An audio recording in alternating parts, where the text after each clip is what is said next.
Morning, everybody. I have an interesting case study in Martin guitar repair today. I took this guitar in and it was playing with tons of fret buzz, and the saddle on the original bridge was far too high. Something to the tune of like 200 thousandths on the bass side, and still pretty tall on the treble side too. And the action was still too low, so we are doing a number of things to get it to play closer to stock spec. I think I did want to do an neck reset, so it means pulling out kind of the bag of tricks and trying to do everything I can to get this guitar to play as well as it can. That's what we're always trying to do here. So this bridge was like 270 thousandths to 260 thousandths on the bass side to the treble side. So we've got a more stock Martin spec to bridge on here, and the wings were like 75 thousandths. So the wings now are like 110, 115, close to a Martin spec. And then bass to treble, I've got like 330 thousandths to 270 thousandths. Much closer to a Martin spec bridge, and that by raising the height of the bridge, that's in a sense lowering the neck angle. Whereas just putting more saddle into the bridge, which is what we're going for.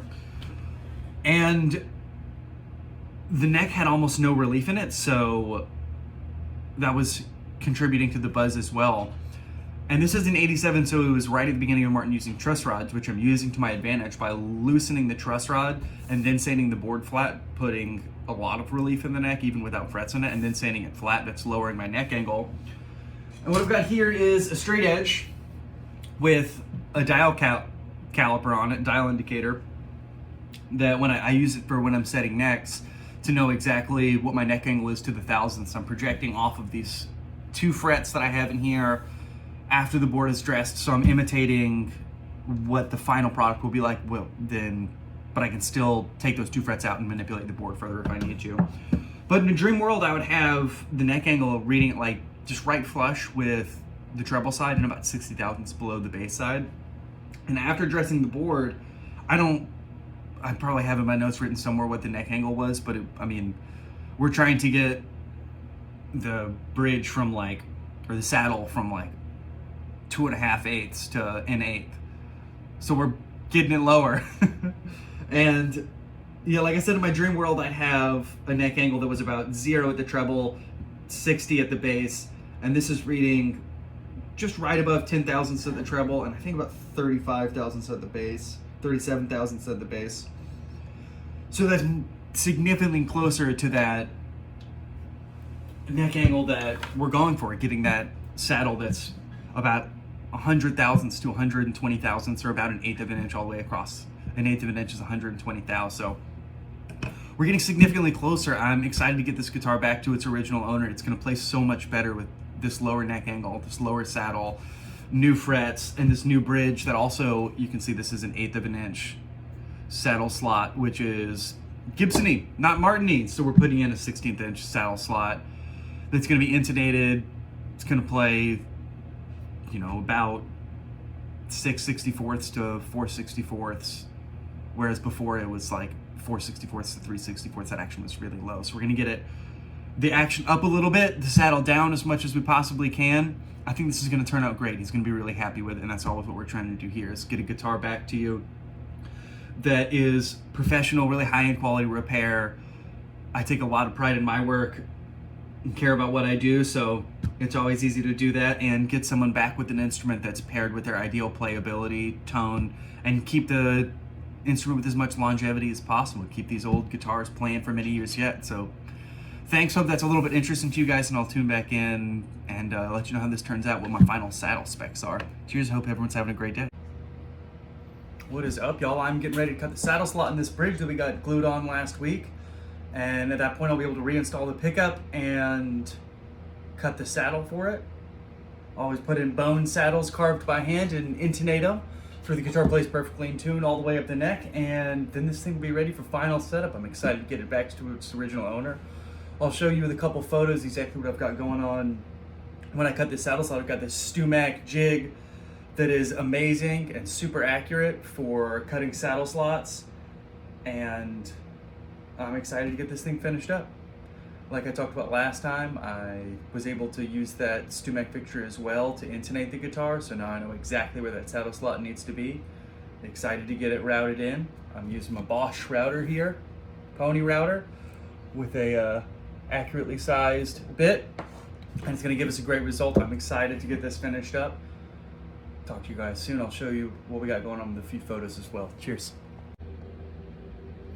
Pardon the noise, but let's go ahead and get this routed.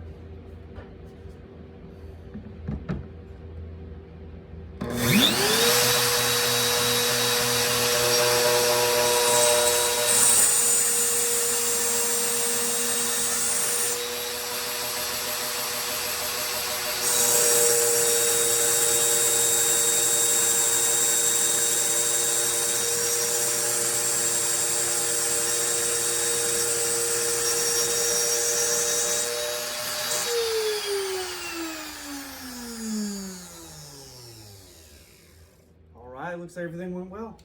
Cheers, y'all. All right, y'all.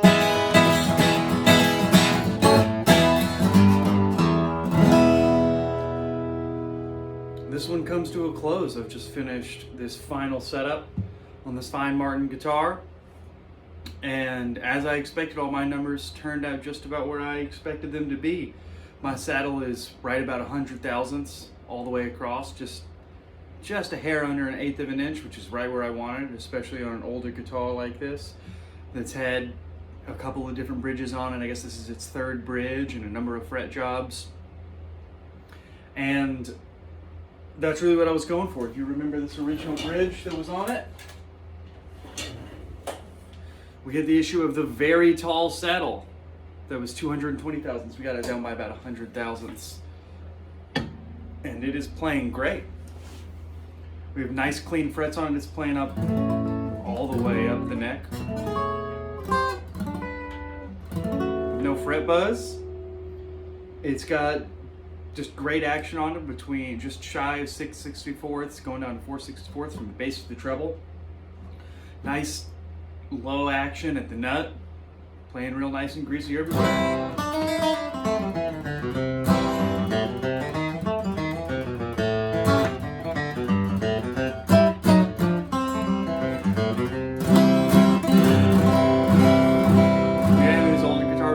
Sing, and I appreciate you guys tuning in.